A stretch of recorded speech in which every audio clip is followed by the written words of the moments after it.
Les amis, très heureux de vous retrouver dans un nouveau numéro de Bet de Week-end comme on vous l'avait annoncé. Numéro de Bet de Week-end un peu spécial puisqu'on va étudier ensemble que le quintet de ce samedi. Parce qu'on vient de faire à l'instant le ticket du prix de Cornulier qui aura lieu ce dimanche 19 janvier avec Benjamin Rochard accompagné d'Anthony Roy.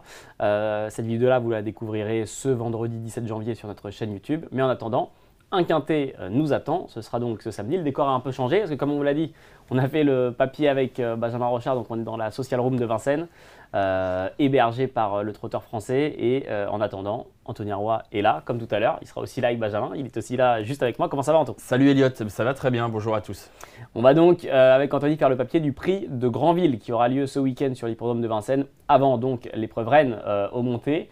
Mais il faudra d'abord passer par ce quintet. Anto, quelles sont les infos à connaître sur cette course? Que ça va être une très belle course pour des 7 à 10 ans, disputée sur 2700 mètres grande piste, donc pas de rendement de distance. Ils sont tous au même poteau, c'est important. Et on a affaire, donc je le disais, à des 7 à 10 ans de bonne qualité. Déjà, on va en reparler, on va les détailler, mais ça s'annonce sympa. Ils ne sont que 14 entre guillemets. On n'a pas fait le plein dans cette course-là, mais le papier est assez sympa à faire parce qu'on les connaît par cœur. Ouais, effectivement, ce que j'allais dire, des chevaux que l'on connaît bien et que les turfistes connaissent bien aussi. Justement, qui, selon toi, fait office de favori au départ? Et j'aime beaucoup Isofou du Chêne, le numéro 3. On reparlera bien sûr quand on évoquera le prix de Cornulier d'Idéal du Chêne pour Paul Ploquin, pour la Kazakh Gage et l'entraînement de Julien Lemaire. Et je pense qu'Isofou du Chêne a aussi une très belle chance samedi dans le quintet. Ça pourrait bien lancer le week-end pour l'écurie. Il a été impressionnant durant tout le meeting. Il vient de battre un cheval qui est un super cheval qui s'appelle Cobra Killergar. Ça lui donne automatiquement une première chance. Il est dur à l'effort, il peut aller devant, il peut attendre caché pas très loin de la tête. Il a beaucoup de choses pour lui. Moi, je lui vois une bonne chance de jouer la victoire samedi. Ouais. Isofou du Chêne, du coup, qui fait partie des peu d'émojis verts de la course, parce qu'il y a donc lui et il y aura l'As également. Et sinon, on est plutôt aux alentours et Easterman du... aussi. Ouais, c'est ça. Et, pardon, donc 3. Ouais, il y a 3 émojis verts dans la course. Autant pour moi, 3. Alors, justement, avant de parler peut-être de ceux qui ont un petit peu de cote et qui pourront faire monter un peu les rapports, qui parvient décrocher les accessites? J'aime bien Easterman, justement, dans les émojis verts. C'est pas pour ça que je l'ai retenu, mais c'est un cheval qui, lorsqu'il vient à Vincennes, est toujours très performant. Au chrono, il est un tout petit peu en dessous de ce qu'a fait de mieux un cheval comme Isofou du Chêne, mais il n'en est pas très loin. Et il vient de gagner à Beaumont-de-Lomagne, donc il est en forme. Il n'y a pas grand-chose contre lui, il est assez maniable lui aussi, il aime bien dominer, il aime bien aller de l'avant, mais il peut aussi attendre. Comme Isofou du Chêne, c'est la génération des I, donc c'est la génération la plus jeune au départ de ce quintet, ce qui est un vrai avantage à mon avis. Cheval de classe, Easterman, je pense que c'est une bonne base lui aussi. Qu'est-ce qu'on fait d'un cheval, alors qui ne l'est pas, mais un cheval américain qui allait voir un petit peu, qui allait voir un peu du pays, qui est Ideal San Leandro? Bonne question parce que quand on l'avait quitté en France dans un lot comme ça, on n'aurait pas forcément vu une très bonne chance à Ideal San Leandro, mais il a fait des super trucs à l'étranger. Et force est de constater qu'il a vraiment retrouvé un très bon niveau, ce cheval qui déjà jeune était assez estimé. Il a fait la faute dans le prix de la Côte d'Azur sur l'hippodrome de Cagnes-sur-Mer. C'était pas mal en retrait, c'est difficile à juger parce qu'il n'a pas vraiment fait la ligne droite, etc. Mais j'ai trouvé qu'il avait suivi facilement, qu'il avait même laissé un peu de regret.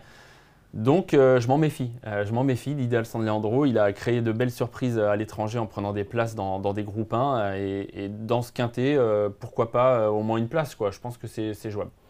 Il y aura donc le numéro 14 au départ de ce prix de Granville. Justement, tiens, on va parler de celui qui était notre invité il y a quelques instants et que vous allez retrouver dans une émission spéciale autour du prix de Cornulier, comme je vous le disais.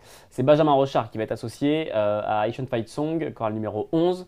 Est-ce qu'il sera dans ton ticket? Oui, il sera dans mon ticket. Je l'ai même prise en base à Asian Fight Song parce qu'elle vient de gagner devant Harrison Duplessis que j'ai aussi pris dans mes jeux.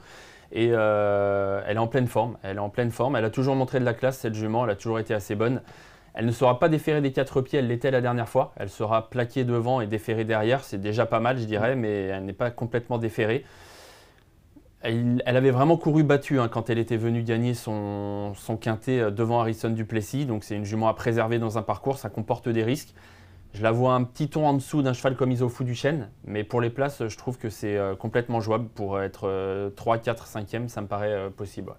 Alors justement, maintenant qu'on a parlé de tout ça et avant de connaître ton ticket, qui pourrait venir amener un petit peu de cote dans cette course et venir faire monter les rapports? Pourquoi pas Oakfeller Dumel. Après, reste à connaître sa cote. Elle ne sera pas non plus très élevée parce qu'il reste sur une victoire. Mais le cheval est vraiment en pleine forme en ce moment. Il a fait un drôle de truc dernièrement à Vincennes parce qu'il a fait une faute durant le parcours. Il est revenu en épaisseur. Il a donné l'impression de craquer un peu dans le tournant. Puis finalement, c'est lui qui s'est relancé et il est venu partager la victoire avec un adversaire. Sa perf était vraiment excellente.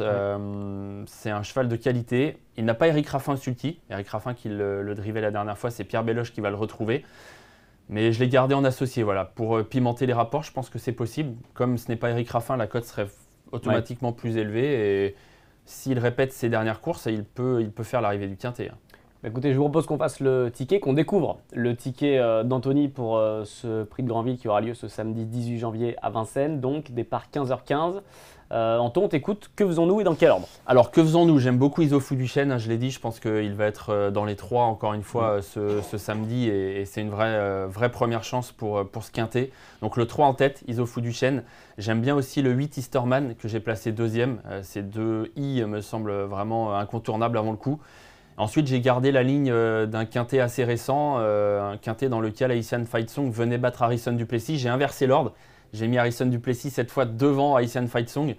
Ce jour-là, Harrison Duplessis avait longtemps mené et s'était fait prendre tout à la fin par Haitian Fight Song. Peut-être qu'en attendant un tout petit peu plus, peut-être qu'en venant un peu plus tard, il est capable de devancer sa rivale. D'autant qu'Harrison Duplessis a recouru depuis. Il a très bien couru puisqu'il est deuxième dans une course d'un bon niveau derrière Giga Pride.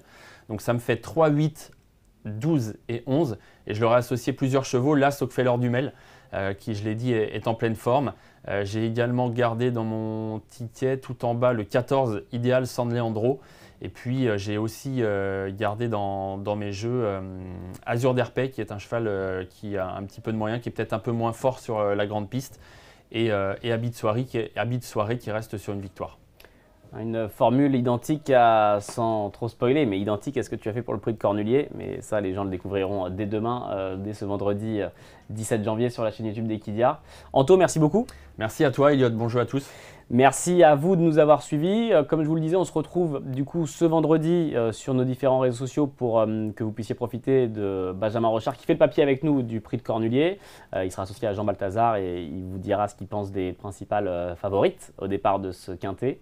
Et quant à nous, on se retrouve la semaine prochaine à la fois sur les émissions dont vous avez l'habitude et puis évidemment pour l'émission spéciale Prix d'Amérique. Merci encore aux trotteurs français de nous avoir accueillis. Vincent, toujours à la réalisation. Et on se retrouve la semaine prochaine. Ciao.